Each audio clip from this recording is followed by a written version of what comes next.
लय भाग्यवान माणसं आहे आपण. भाग्याच्या अंतरावर पण भरपूर आहे. सोपान काकाची दिंडी दारातनं जाते, तुकोबाची दिंडी थोड्याच अंतरावरून जाते. हा भाग्यवान माणसं दादा आपण. संतांच्या स्पर्शाने पावन झालेली भूमी आहे म्हणून आपल्याला काही कमी पडत नाही. लय भाग्यवान दादा. थोडं पाणी पाऊस कमी असेल आपल्या भागामध्ये, पश्चिम महाराष्ट्रामध्ये, पण आपण पश्चिम महाराष्ट्राची माणसं इतकी भाग्यवान आहे की आपण ज्या मातीत जन्माला आलो ती माती सगळ्यात आधी आहे. कारण जेव्हा नव्हते चराचर तेव्हा होते पंढरपूर.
रचनी पण नाही मग वैकुंठ नगरी. विश्वाच्या मालकाच्या जगाच्या बापाच्या दारात राहतो आपण. आपला जन्म तिथं जिथं पांडुरंग 28 युगे झालं तटस्थ उभा आहे. काय भाग्यवान माणूस आहे आपण. पण कसं आहे ना, पिकत तिथं इकत नाही. आमचं तिरुपतीला जाईन, केदारनाथ, बद्रीनाथ, 12 ज्योतिर्लिंग करण, पण कडू पंढरपूरला मरत नाही. बाजार समितीला जातो तिकडून तसाच कडकडन माघारी येतो. त्याला म्हणलं की नाही पंढरपूरला गेलता, पंचायत समितीचं काम होतं, दर्शन घेतलं. भामटे त्याला पात्रता बी लागते तेवढी महाराज. देवाचं दर्शन कुणालाही कसं भेटल दादा. बहुत सुकृताची जोडी विठ्ठली. देव आवडायला भाग्य तर लागतं दादा. एखाद्या मुलीला विचारलं ना, अगं बाई हायली एज्युकेटेड आहेस, स्टँडर्ड मेंटेन करतेस, हाय क्लास लाईफस्टाईल आहे, श्रीमंत मायबापाच्या पोटी जन्माला आलीस, पण कधी भगवंताचे आभार मानताना दिसली नाहीस, ती फार कौतुकाने सांगते. I don't believe in God. Okay, no issue. तू देवाला मानत नाही याच्यात काहीच रावलं नाही ग. पण खरं सांगू तुला, बहीण म्हणून सांगते, ज्या दिवशी देव तुला मानणार नाही, तुझं अस्तित्व जग मान्य करणार नाही, हे सामर्थ्याने सांगते देव मानतो. मी का सांगू, भगवान श्रीकृष्ण सांगतात, अहम वैश्वानरो भूत्वा प्राणिनां देहमाश्रित प्राणापान समायुक्त पच्चमन्यम चतुर्विध. चालवणारा, बोलवणारा, दाखवणारा, जगवणारा हे सगळं सोड अर्जुना. अन्न पचवणारा सुद्धा मी आहे. जठरामध्ये अग्नी म्हणून जो वास करतो ना, तो विठ्ठल, तो जगदीश्वर, तो कृष्ण, तो राम, तो विश्वेश्वर. हे सायंटिफिकली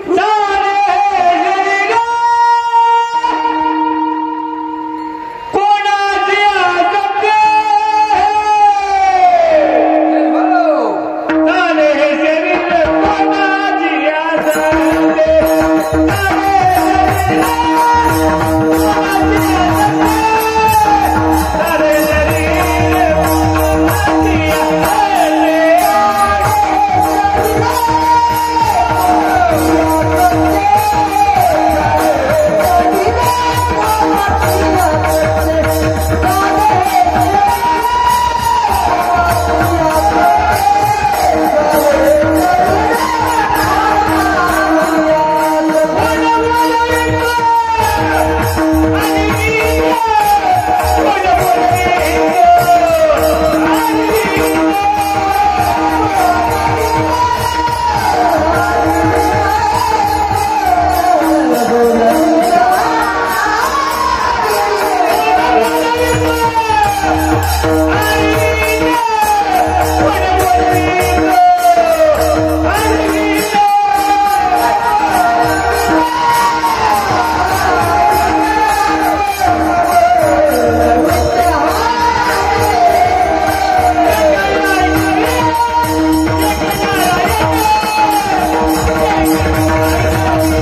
झालं तुझे या सत्ते माऊलींचं वर्णन आहे.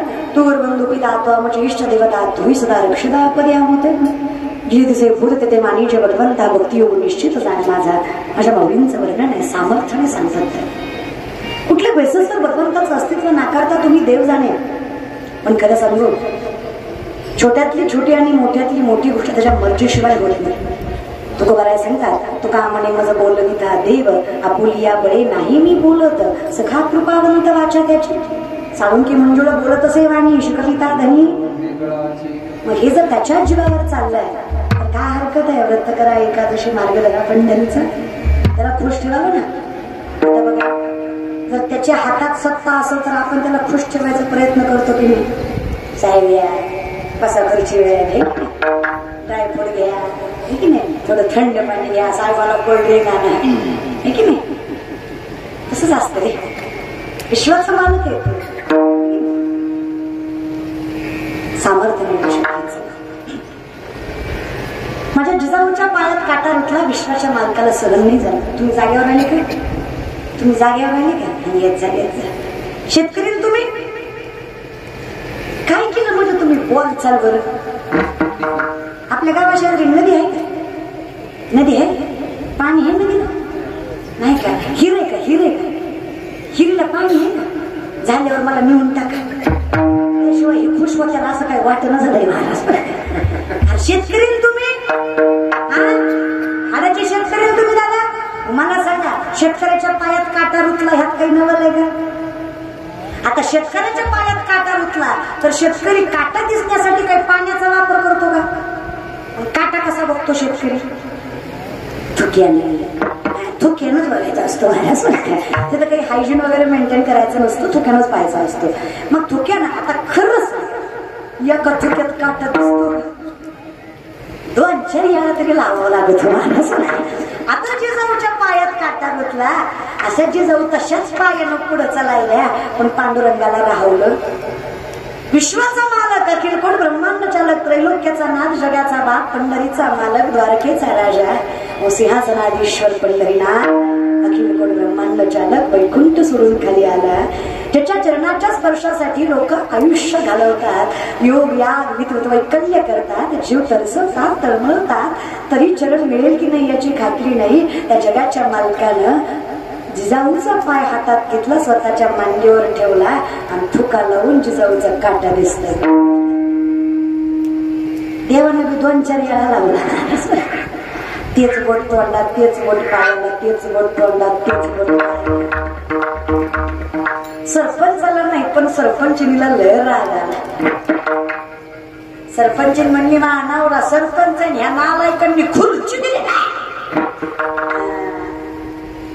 म्हणजे तुमच्या गावचं नाही मी पंढरीचं सांगते माणूस.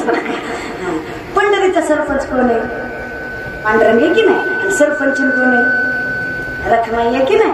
आणि रखमाई अहो देव कुणाचं नाही ऐकलं तरी रखमाईचं ते नीट लक्ष देऊन ऐका. देव सुद्धा बायकोचं ऐकतोच. कसं आहे मोठ्याचं झाकतंय तुमच्यासारख्याच उघडं पडतंय महाराज. देव सुद्धा ऐकतो बायकोचं देव कसं ऐकत नाही. आता सगळे तुम्ही वारकरी मंडळी अख्खा काकडा झाल्यावर तरी मी देव उठ ना मग देव उठवायला संत मंडळी कुणाला सांगतात राही रखमाबाई तुम्हा ये बुद्ध्या दया सीधे हल भूमि जागे बरा देवराया सीधे हल भूमि जागे बरा देवराया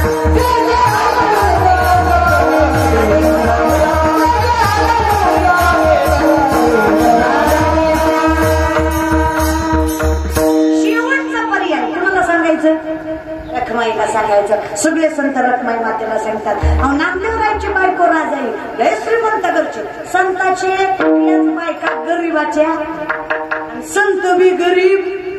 हा तुमचा भ्रम आहे की तू बराय गरीब होते ज्ञानोबराय गरीब होते. त्यांच्यासारखी श्रीमंती तुम्ही बघितली सुद्धा नसेल. अहो नामदेवरायची बायको राजाई 2.5 क्विंटल सोन्याच्या पलंगावर झोपायची बघा. रेडणीकर 2 BHK तुमचा फार फार तर सागवानी झाडाचा असेल तुमचा खाट कशाचा माल? नांदराच्या बायकोला झोपाय पलंग सोन्याचा, तरी सुद्धा नवऱ्याला जी शिवाय बोलत नव्हतं. चहा जी, पाणी जी, स्वयंपाक जी. तुमचं बरं आहे ना? विचारलं ना. तुमची 3 टाइम खाती तरी माहेरी गेल्यावर म्हणती काय बाय जनावर भेटलंय मी आहे म्हणून सांभाळले. तुमचं लय अवघड आहे दादा. ऐसा बायका होत्या हो. धोतर फाटलं माझ्या तुकोबाईचं, दोराने हो दोराशिवाय. तुकोबाई गरीब नव्हते. दुष्काळाच्या काळात तुकोबाऱ्यांनी सगळं दिलं, इतकं दिलं की तुकोबारायचीच बायको लेकर अन्न करून नेली. 2 बायका होत्या. त्याग शिकावं तर माझ्या संतांकडनं 25 बैलगाड्या कर्जपत्रांनी भरल्या होत्या, जेव्हा कर्जपत्र इंद्राणीच बुडवायची ठरवली होती. किती माऊली? 25 दरा. एका कागदावर 100 ते 200 तरी जमिनी घाण होत्या तुकोबारायाकडे. अशा कागदांच्या किती बैलगाड्या? 25 बैलगाड्या. फक्त तुकोबांच्या वाटणीच्या भाऊ अजून 2 बाकी आहेत. तुकोबांनी भावाच्या वाटणीचं नाही बुडवलं, फक्त त्यांच्या वाटणीचं बुडवलं. त्यांच्या एकट्याच्या वाटणीच्या किती बैलगाड्या होत्या कर्जपत्रांच्या? पैशाच्या नाही, कर्जपत्रांच्या. आम्हाला काय एवढा गर्व नव्हतं? या जगातले शेतकऱ्यांचं कर्ज माफ करणारे पहिले महापुरुष जगद्गुरु तुकोबाराय. त्या जगात सगळ्यात पहिल्यांदा शेतकऱ्याचं कर्ज जगद्गुरु तुकोबारायांनी माफ केलं. काय त्याग असेल माणसाचा. इतकं दिलं, स्वतःचा बाप मेला. संतांचा त्याग बघा दादा. स्वतःचा बाप मेला, 10व्याचं जेवण घालायचंय. घरातलं जेवढं हाय नाही तेवढं गोळा केलं, 10व्याचं जेवण घातलं बापाचं. लोक जेवली. दुष्काळाचा काळ होता दादा. लोक जेवली, असे लाडू बांधून नेले. विचार सुद्धा केला नाही 10व्याचं. लोक तरी काय करतील? घरी लेकर उपाशी. चुकून एका बाईचा पदर मिष्टला, लाडू पडलं, तुकोबाला दिसलं. तुकोबाराच्या डोळ्यातनं अश्रूच्या धागा चालू झाल्या. म्हणे पांडुरंगा, एवढे कशी वाईट दिवस माझ्या लेकरावर आणलेस रे. बाप मेला याचं दुःख बाजूलाच आहे. बाप मेला याचं दुःख बाजूलाच आहे, पण या लेकरांची एवढी वाईट अवस्था सहन होत नाही रे या जीवाला. बापाच्या 13व्याला सगळं धान्य लुटलं तुकोबांनी. बापाच्या 13व्याला जेवढी काही घरामध्ये थोडं होतं नव्हतं तेवढं